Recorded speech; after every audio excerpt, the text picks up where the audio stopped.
भारतीय chief of defence के इंकशाफात पर कांग्रेस के सदर ने ऑपरेशन सिंदूर पर सवालात उठा दिए।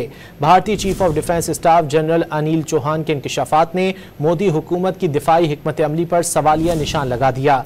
सदर कांग्रेस पार्टी ने आज़ाद कमीशन के जरिए दिफाई तैयारियों के जायजा का मुतालबा कर दिया। ब्लूमबर्ग को इंटरव्यू में जनरल अनिल चौहान ने एतराफ़ किया कि उन्होंने कार्रवाई में गलती को दुरुस्त किया। 2 दिन बाद दोबारा तैयारे उड़ाए और निशाने लगाए।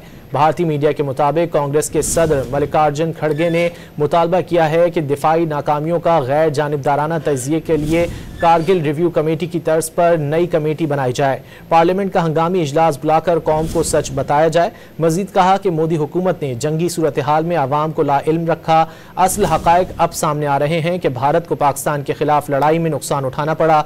सदर ट्रंप की बार बार जंगबंदी पर सालसी की बात भारतीय खुद मुख्तारी के लिए खतरा बन गई।